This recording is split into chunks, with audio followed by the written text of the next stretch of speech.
Welcome back, everybody. Thanks for joining us again. Excited to be back, and it's been a while, Quentin. We haven't been chatting, and so I need to know what's up with you. What's going on? Hey, just back from Spain. We were there for 3 weeks in the south. Um, working on. I just finished a 23 unit apartment building refinance. Finally, got it done.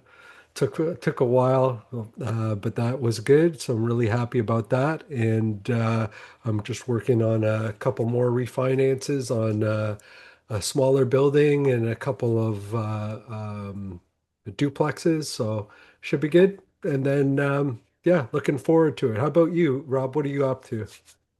Not a whole lot. We've got a couple things on the go, but I'm not going to talk about them yet. So we'll save that for another day. Okay. But you're going away again soon, right? Is Yeah, this where are you going? Mexico. We're going to Playa del Carmen for a month in January, just to get out of the snow. I can pretty much run our the real estate portfolio from anywhere as long as I have an internet connection. So, we have a lot of apartment building refinances next year. I think we have got probably 10 buildings, and we've got a bunch of other, whatever I need to do. I have my team here that can handle it, and as long as they have a connection with me, I'm good. So, Yeah, that's um, perfect. yeah. Is this your plan now to just keep like you've been traveling a lot for the past, well, what, 2 or 3 years probably, right? Yeah, I think it's more like I really want to enjoy like the business that I've built, and I want to spend it with my family, and do exciting trips too. So I love the outdoors and hiking and doing multi-day treks and stuff like that. So that's what I want to do. So that's what I'm gonna do. Like I have a couple of ideas. I've Japan has the Kimono Kodo, which is like a beautiful like multi-day trek.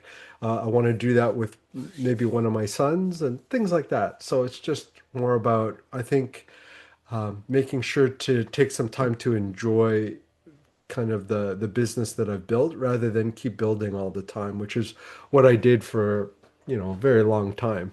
So I'm Mhm. trying to kind of step. I'm not stopping. I'm still buying buildings. I just know the people that I want to work with and know the people that I don't anymore. And I'd rather just partner. I've raised, I don't know, like 20, 30 million dollars over the last little while. And there are some of those partners that I want to continue to work with and some that I don't. And you kind of learn that over time, right? So I'm still growing, but just not at the pace I was before. Um, that Well, makes yeah, it's a sense. yeah, no, absolutely. It's a choice that you've made to be able to run your business from anywhere too. So if you're stressing because you're working with the wrong people, you're not having like a synergy with the people around you, then it's not going to work out, right? So this sounds a lot less stressful. Yeah. Congratulations, by the way. Thank you. And Rob, I think talking to you, I get that vibe, that you're enjoying what you do and where you are. So it's I think it's mutual. And we have an awesome guest that we have today. So I'm pretty excited to have her chat, not just you and me. So uh, Absolutely. I can do a bit of an introduction here. Yeah, sounds good. All right, so Jordan is a Vancouver Island born investor who bought her first Did you home. skip her last name just because you Yeah. didn't know how to pronounce it? Is that Yes. It's what you did? Because Walczak. we The C is silent. Sorry. Walzak. Okay, there we go. See, we Jordan thought Walzak. that. We actually had a conversation, and then I meant to ask you before we started, and we didn't. So, That's okay. So Jordan Walczak is a Vancouver Island born investor who bought her first home at the age of 19 years old and has been breaking barriers ever since. After moving to Calgary at 20, she found Sterling Investments, built experience across flipping, burrs, wholesaling, STRs, leasing, property management, and holds her real estate license still under 30. She's flipped 22 properties, including a 5 unit condo portfolio where she raised just shy of 2 million. Her mission is to inspire young and female investors to pursue big goals. yeah, welcome. Thanks for joining us. Yeah, thank you so much for having me. I'm very excited to be here. That was a great Yeah, intro. I can see from what Quentin said here, flipping burrs, wholesaling, short-term rentals, leasing, property management, that you're really focused in and Yeah, I've explored it all. I knew it's going to be real estate, but it took a while to figure out where that was exactly going to land. well, can you tell us how you got started?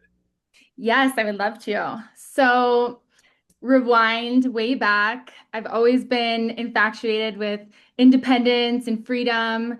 And back when I was 14 years old, I had heard from my Nana's friend's daughter that she had bought in a condo and rented out one of the rooms and essentially lived for free.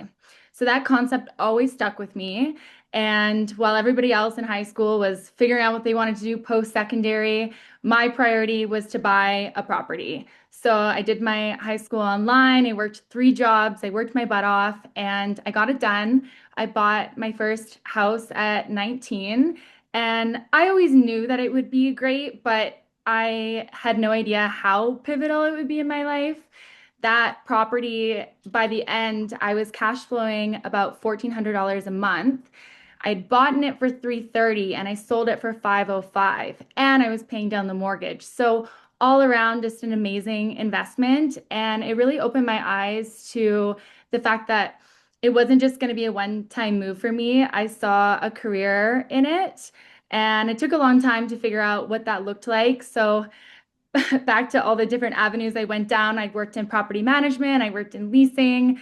I was trying to figure it out. And what really landed for me was when during COVID, I attended Tarek El Moussa's free weekend seminar about real estate investing. And I was just absolutely mind blown. I, at that time, had no idea how people utilize sales for training programs, but I fell right into the trap. I wire transferred $15,000 that week and joined the program, and it was the best thing I ever did. I worked with coaches and learned from lots of training videos, and that's what ultimately got me introduced to the flipping world, and it's been all Hail Mary ever since.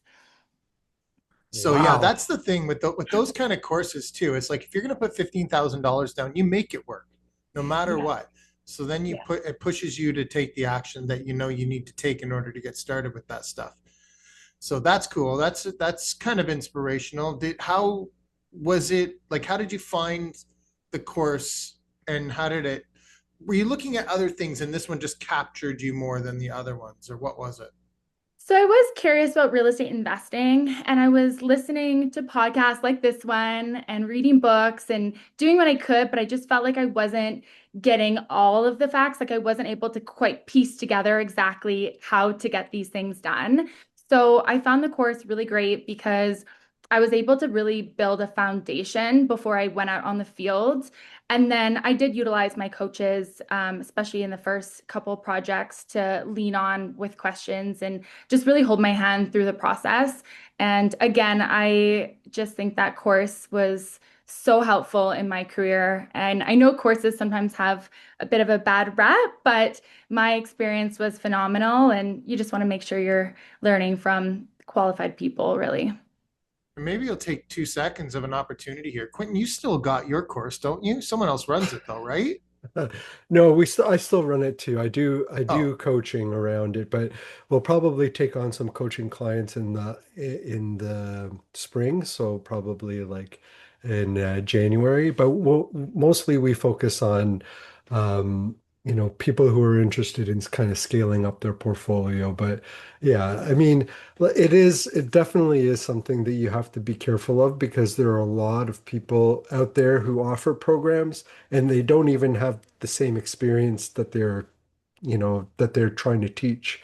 So it's good that you were able to get that benefit out of the program that you attended.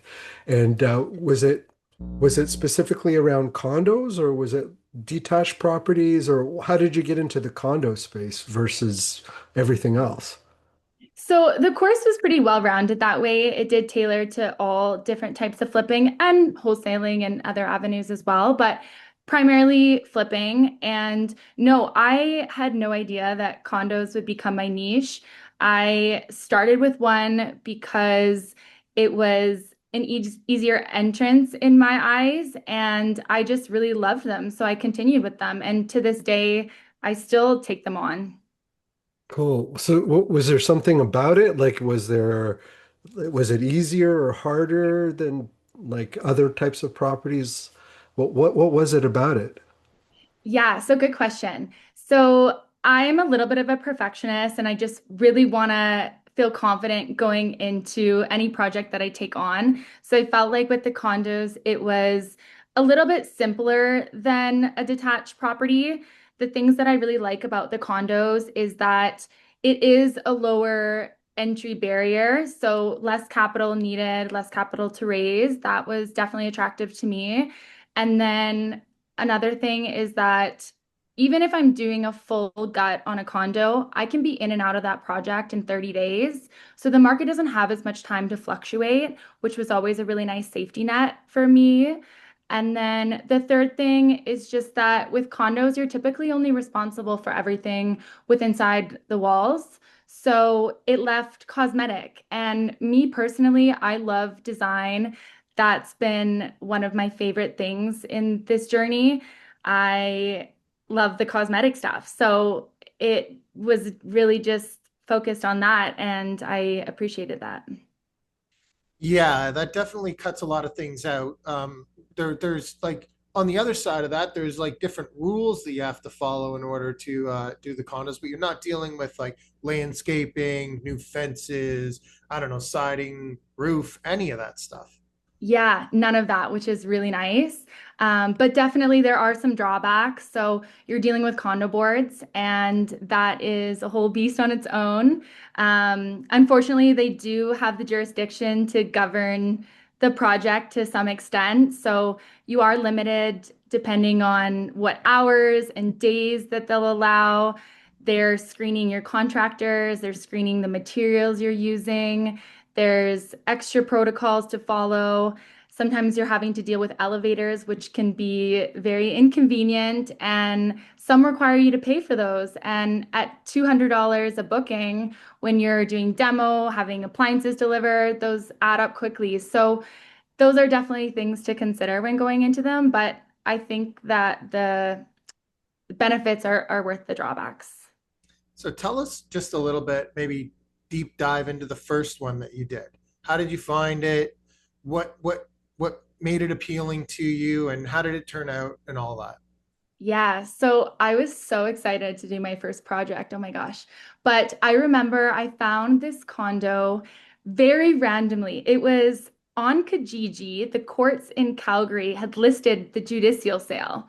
And so funny, I actually went to the courthouse and brought a check. And I guess it was supposed to be a bank draft, but I brought a physical check. So I didn't want them to not approve it. So in the hearing, I like stood up and told them that I was a cash buyer, and they ultimately accepted my offer, and I got the property that way. And actually, I got a few after that from judicial sales as well. It's not really common anymore that I'm seeing those, but it was a great means of finding flippable properties in the beginning for sure. So explain how you find that. Like how does it come to your attention? Um, wow, that was a few years ago, but I think, just browsing on Google, looking for any ways that I could find properties. And yeah, I mean, I definitely didn't go directly to Kijiji to start looking, but somehow I landed there, and I'm so glad I did. I probably bought at least five properties directly from the courts. And it was interesting because there was never any competing offers. So I felt like it Hmm. was a little secret spot that I had found that no one else had discovered yet. And the first one, I gave them exactly what they were asking for. But after realizing that nobody else was competing, the next one I went in 10 grand under and they accepted it. And so I just started to really lean into that for the following properties. Oh, that's Wow, that's interesting. cool. And Yeah, then what did she this one still need? What was the whole existed. thing? Like, why did it, like, what kind of fix did the first one need? Sorry, what was the question? What kind of renovations did the first one need? Oh, Because you bought it so sight unseen, right? I You hadn't been did, in yeah. there. Yes, and knock on wood, Okay. I haven't had actually any bad Wow. experiences purchasing judicial sales. And I will say too, with condos, I like to look at the condo documents beforehand, but with inspections, if I can, I will. I always think it's helpful if you can do that, but sight unseen, I don't I'm going to be replacing everything in the property anyways. So for me, that's not as mandatory. But yeah, luckily, I didn't have any bad experiences buying anything sight unseen. Obviously, they're dated and run down, but I never dealt with any hoarders or any major issues that caused me troubles, luckily. So you were expecting a full renovation on this first property. Yes. So you're doing everything cosmetic. So floor, paint, all new cabinets, countertops, tile, bathtub, vanities, all of the things cosmetic. And then like, so this program taught you how to budget and get everything together. So you knew what you were facing before you even started. You basically said, I'm guessing, like, tell me if I'm right. Like you basically said, all right, I didn't get an inspection on this place. So worst case scenario, I have to replace absolutely everything. And in that case, here's my budget and it still works out.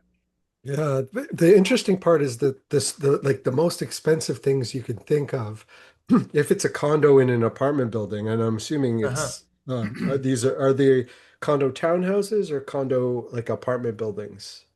It was an apartment building Okay. and typically in older buildings, like 1970-ish.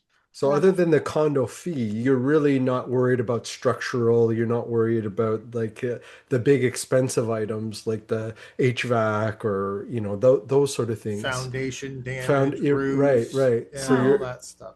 I get to skip all those things, which is really great. But again, I always look at the condo docs. So I won't hire a professional to actually go through them all, but I'll take the time to look at how healthy is the reserve fund, what type of larger maintenance items are coming up, and determine if I think it will be okay for the resale. Because I did almost get burnt recently on a property. So the reserve fund was very much depleted and there was big items coming up for maintenance. And I talked to the condo board and management, and they said that they would exhaust all other options and they had no intentions of a special assessment. Well, the condo market in Calgary has slowed down, so the property sat a little bit longer. And throughout that time, things changed, and they ultimately were contemplating a special assessment. Now, luckily, I did sell that property. The first deal fell through, the second one was a success, but I really did think that we would get hit with a large special assessment. So yeah, I mean, if there is red flags in the condo docs, you just want to make sure that you're negotiating that into your price. People will still buy them, but you just want to make sure that your numbers are protected. That's cool. So that's a mistake that people often make then, I guess, when they're looking at condos because people I don't think everybody understands the idea of special assessments, but more and more that seems to be the case. And the other, like, we've got some properties in Florida, and one of the things that's happened down there is um, just the changing of the condo rules for condo boards and how things work has caused the costs and the reserves to kind of come forward. And all of a sudden, you have these huge expenses that are affecting the values of the condos. I mean, there must be other mistakes that you see happening when it comes to flipping condos. Yeah, definitely. So I would say the two major ones that stand out is one following the condo board's protocol. So I kind of think is condo boards as having their own personalities. They each have their own rules, their own protocols, the way that they respond to things. So I'm always looking in advance at what their renovation request form looks like and making sure that all my contractors are very much aware of what that looks like. So I go as far as posting that in the property so that no contractor can even come back at me and say, well, I didn't know we had to stop work at 5 o'clock. Well, it's posted on the wall, so there's no arguing that. But yeah, the condo boards, they're no strangers to levying sanctions if you're not abiding by their rules. So it is really important that you follow what their expectations are, or else it will cost you. And ultimately, they do have the right to put a stop work order on your project if you're not complying. So it's really important that you do. And I think newer investors sometimes overlook just how much power they have. And the other thing is the numbers. So with a condo, as much as a $10,000 paycheck is not a horrible paycheck, if you go into a condo flip with that expectation, it is super easy to have that profit eaten up. All it takes is your project to go slightly over budget, the market slows down, or you go into winter and you have to drop the price a little bit, and boom, all your profit's gone. So, as much as you are comfortable going ahead with a project for a $10,000 paycheck, doesn't always mean you should. And I think that's something some investors with condos do overlook. It's interesting. Like in Toronto, like condos have just gone like crazy down, right? It's like crazy, and it's such a challenging market right now. But people are still making money. Like people Mhm. still make money, and I think that people forget that there's opportunity. It's just understanding how to uncover that. But there must be like things that you do to analyze a condo to make sure that it makes sense.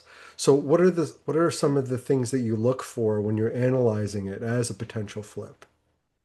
Yeah, so there's two calculators that I use, and I consistently to this day still work on and add to, but one of them being a construction cost estimator. So I've got all my numbers in this document dialed in, and they're a reflection exactly of what my contractors charge me. So it's got, for example, $2 a square foot for the vinyl plank flooring. I go and input how many square feet is the property, and it punches out that number of how much the flooring is going to cost. And I've got a line item like that for every single component, so I can quickly do math and figure out what the construction cost is going to look like. And then I take that number and I put it into my deal analyzer. And very similar to the construction cost estimator, the deal analyzer, I also consistently work through and update the numbers on, but it reflects what my lawyer charges me for legal fees and what the taxes cost, the condo fees. It factors in everything. And if you have those, you'll be successful in getting a really close estimate of what your numbers are going to look like. It's worked out for me, but consistently updating that is really important. Do you have like a spread that you're looking for between like the construction, sale, and costs to what the potential sale price is? So like, are you looking to make like 20% or 30? Is there like some numbers that make the most sense? Yeah, like I want to see over a 15% ROI on the entire project. So I ideally like to raise capital for the whole project so that I'm not in it for anything. So it's based off of how much capital is needed entirely to calculate those numbers. I also don't want to take on anything with less than a $25,000 profit, and that gives me wiggle room in case the unforeseen happens. Right. So you're looking to make a certain percentage, but then you set a floor so that it's worth your time, right? Exactly. So if you were, like if you were to think about a typical project, how many hours do you think you would spend working on a particular project to have that floor of 25K? Is it like would a flip project take 100 hours? Would it take like 10 hours? How long does a typical flip take? 10 hours, Quentin. Yeah, so for me, for just me solely, Yeah. yeah, so probably about 15 hours or something, like not a crazy amount of time if you have a good contractor dialed in and you have your systems lined up. So for me, it's, running the numbers, hiring the contractor. I spend a lot of time making a very detailed scope of work, getting more of the logistics set up. And then I am a licensed realtor, so sometimes I'll sell my properties, sometimes I'll outsource it to other agents, but it really shouldn't take that much time if you've got a good setup in place. Yeah, I think that's a good point that you made there, though, Quentin, right? Like the amount of work that it took to set it up is a lot more than what it takes now, Mhm. right? Once you And have a so good just, system going, yeah, you've got a business. And if you then what you with a business, what you need is inputs and outputs and then scale. If you can scale it, then and 25K becomes, 250K really quickly. But if it's not scalable, and if there's one component of that that doesn't work, like you can't find the number of properties, or you don't have financing, or you can't do the capital raising piece, if any of one of those things don't allow you to scale, then what you have is, I mean, it's good, but it's not something that can you can take to be able to scale it out to do, a significant higher amount, and it just becomes like something that you can add in and maybe do once in a while. But what I'm looking for when I see something like this is how can I scale this so that I can take it and make it into a business so that I don't have to, I can be in Mexico for a month and do the same things that I normally do, right? Because then I have a business. I don't have another job, right? And that's what I'm looking for and whenever I'm looking at different projects and things. But I mean, I'm really so impressed with, what you've been able to do starting so young, getting into like all these different projects and understanding, the business components of it because I mean, there's a lot of analysis. There's a lot of, managing trades, which is a whole, different ball game when it comes to, especially if you're not understanding something or you understand something and they think you don't understand it, which is Mhm. often, can be an interesting challenge to deal with. So you must have put up with a whole bunch of crapola over the last, whenever you're doing these projects, right? Oh, Um, yeah. do you have some valuable lessons that you can share with us? Yeah. Well, I mean, being a young female in this industry does have its challenges. So I didn't know anything about construction going into this. Like, I didn't even know what a hammer was, basically. And so I wanted to learn at least a general amount of information on, I mean, anything that I'm doing. But with construction, like I did work on site for a bit beside contractors to learn. I GC'd some projects. And that was definitely something I'm grateful for because it allows me to have those conversations with contractors and be taken seriously. I think sometimes people will underestimate me in this industry, but once they know that I do have an understanding and I know what I'm talking about and I know what I'm looking for, it really changes the game. Um, sorry, the question was valuable lessons, right? Yeah, absolutely. From your experience to date, yeah. Yeah. And like I was saying, the condo docs are really important to always be looking at. Um, How about I give you an example here? I actually, funny enough, I just inherited a apartment building condo, and I've always I've never owned a condo. I've had condo townhouses, but I've never owned it, and now I've got to figure out what to do with this thing and get it's in a working class, like a Scarborough neighborhood, which is like a working class neighborhood in Toronto. It's a one bedroom condo, not very big, looks really ugly and dated, and I need to make this kind of rent ready. Uh, what would you suggest to somebody like me who came into this? Like, how do I make this thing shine so we can get the most value for the family? yeah, well, I would definitely look at your comps and see what makes sense. You never want to over renovate, but if it's going to stay as a rental, you said, No, no, we're gonna sell it. oh, I you're have, not.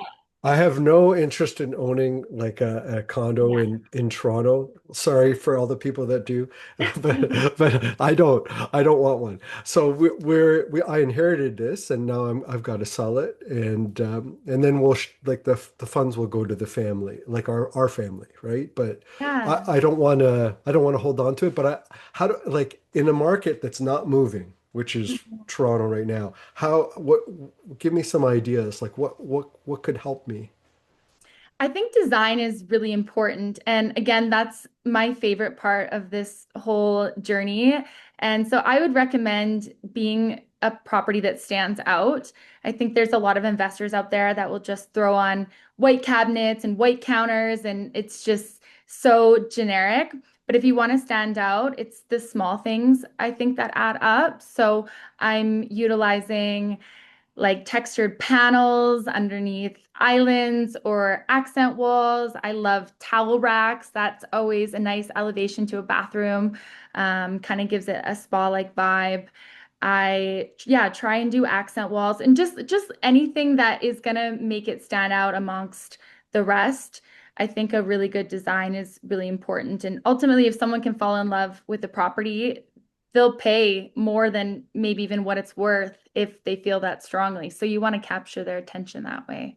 Like for me, I just want it to move, right? Like I'd love let's just get it out, right? But in a market where there's so many other similar properties, you're right. It's like how do you stand out, and what are the things that will help to appeal to other people, to be able to pick up this particular unit versus any other unit in the now, there aren't too many. I think there's probably another one or two units available in the building, but and I hate to have.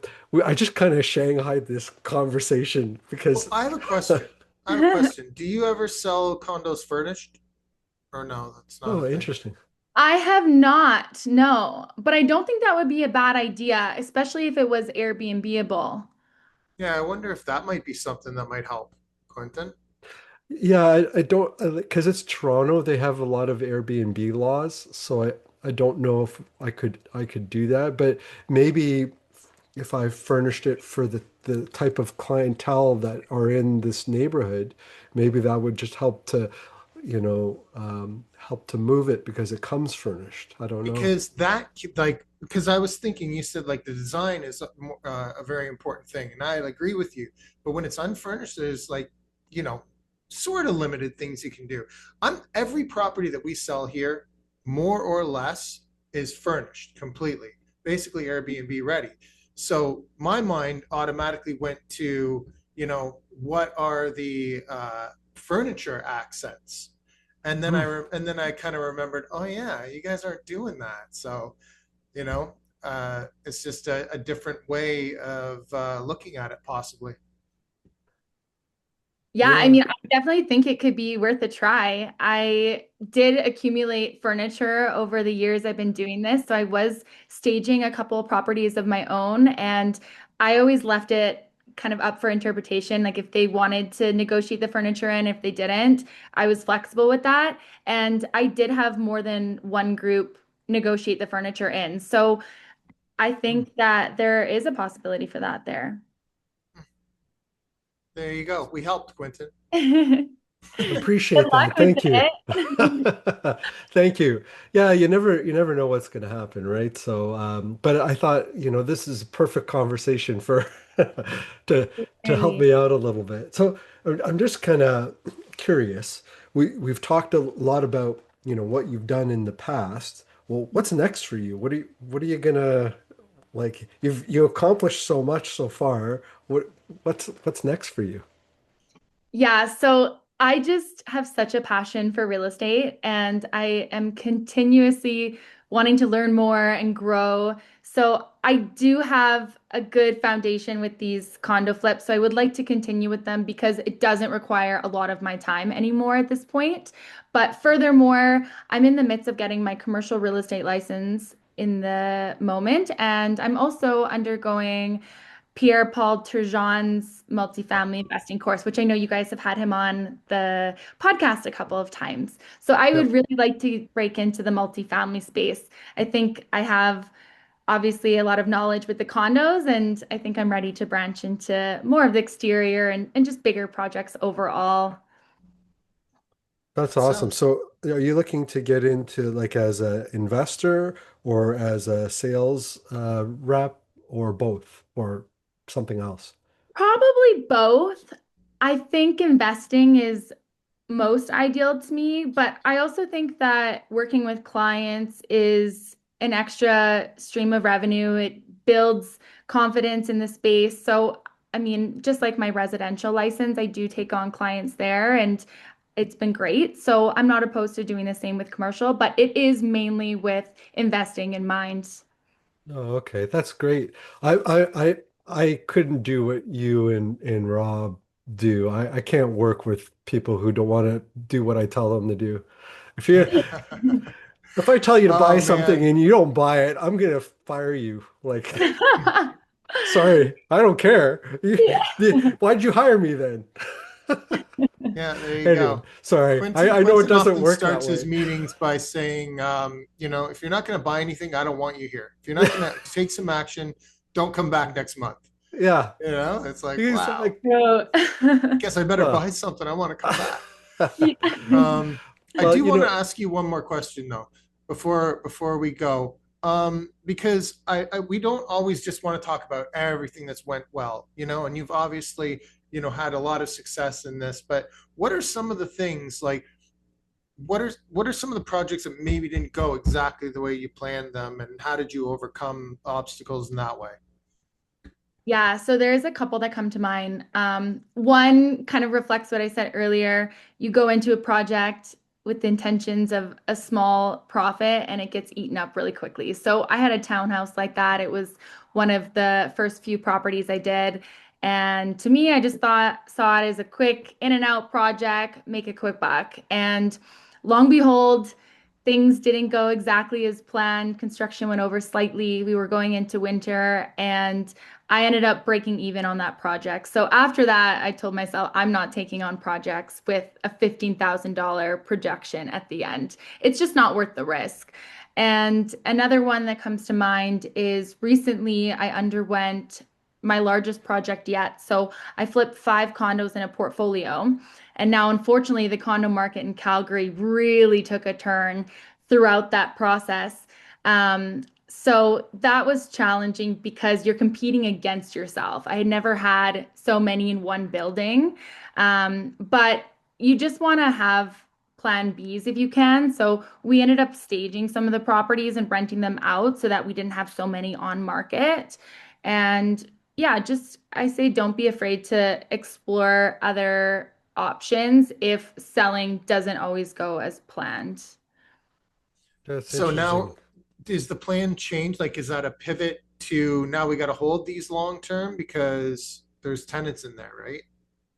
So we just had shorter term, not Airbnb like nightly stays, but we did 30-day stays. So we did end up listing them right after they moved out, and that way we could stagger them on market. So it didn't appear to pose any red flags for the building. Sometimes people will see numerous properties in a building listed and think that there's Right. something wrong with the building, which you never want to have them think that, plant that doubt.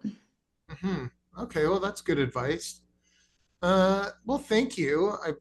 I'm really happy. What's that look for? It- That's not like I'm just saying that like this has been a great session because I I've thought you were like, no, no, what are you? I like this. This is good. I actually like learned some stuff that I can go and apply, which this is Doesn't useful. happen all that often. No, it happens. I'm just saying that like I'm sure it happens for more people than me when we're listening to these, but like this was great. I really enjoyed it and I think you're doing really well, Jordan. I really want to encourage you to keep going and continue to do what you're doing. Like you're just doing so awesome and it's good that you're striving to get into like the larger multifamily and grow because I really think that like you're making income in your flips. I think you're going to get some really big net worth jumps in those apartment buildings. That's where you'll find that your net worth will like grow at a much faster pace than you ever thought possible. And it comes from scaling into things that are bigger, right? And I think that when you add a zero to whatever project you did before, that's how you're going to get into, those bigger jumps. So I want to encourage you to keep going down that path and, you know, stick with educators that have already done it and, keep going. Yeah, thank you so much. I'm so excited about it. And it's been wonderful chatting with the two of you. I've listened to this podcast, like I said, since probably 5, 6 years ago, and I continue to listen to it this day. So it's really special to be able to chat with you too, like this. Very cool. Thank you. And I think that this is going to resonate with a lot of people who are trying to figure out what to do to start, right? Like even if we can get their wheels turning, maybe they're looking for something to hang on to, but they've found that there's a lot of condos, but they just need renovations, Mhm. right? So this is going to teach people an easier barrier of entry, I think. Yeah, I think it's so great for an easier entry point, and it really will build you up to be able to get into bigger projects. I think it's a great starting point all around. Very cool. All right. Well, thank you so much for Thank sharing all you this with so us. much. We appreciate it. What is the best way for people to get in touch with you? I would say through Instagram, my handle's Jord Wall, or if you want to leave my number in the show notes, that's fine too. Text, call. I'm easy. I'm here. I love to chat real estate, so feel free to reach out anybody. Okay, so we'll put all your contact info in the show notes so people can reach out to you that way. And Quentin, how can people get in touch with Ah, you? if you want to do a 15-minute call, I had one with Joel recently, so shout out to Joel. Just talk about real estate. He needed some help with direction. Happy to do that. Go to quintindesouza.com and book a 15-minute call. See if I can help you out. And Rob, how can people get in touch with you? Go to Point Break Homes CR on Facebook and get in touch with us there, or you can just email me, rob@mrbreakthrough.ca. All right, thank you, everybody. Appreciate you listening to us again, and we will see you soon. Have a good one. Thanks, Jordan. Really appreciate it. And Yes, thank you guys so much. I hope I'm it glad works you're out working well. with Pierre Paul. That's great. I think, Yeah, he's so good. I love yeah, listening to him and learning from him. yeah, he's really got the underwriting part done well. You need to also learn about the repositioning part, though, because that's Okay. where you make the money is on the repositioning part. So just take some time to be able to take the building and move it to the higher value, and we just did that on this 23 unit I was talking about. We bought for 4.6 million and our new mortgage value is 5 million now, right? So we've raised the rents maybe about 25%, lowered our expenses to be able to get the NOI where we needed it. Mhm. And, we pulled out 1.9 million on it, right? That's so So good. but this is what I'm talking about. You can do in apartment buildings that you can't do in most other asset classes. So if you want to see your net worth jump, you take those people who you helped in flipping condos and help them to make more money and in turn you'll make more. Yeah, I'm so excited, honestly, to break into that space. I think it's going to be great. I am so analytical and I love that commercial, how they evaluate properties. I just like that it's so much more concrete than the residential space. And as much as it's been great in the residential space, I'm so beside myself excited to get into some bigger stuff in the commercial sector. So thank you for Yeah. that information. I appreciate Yeah, you're everything. welcome. Good luck. Thank you guys. Have a Okay, Have great a great take care. day. Bye-bye. Bye. Bye.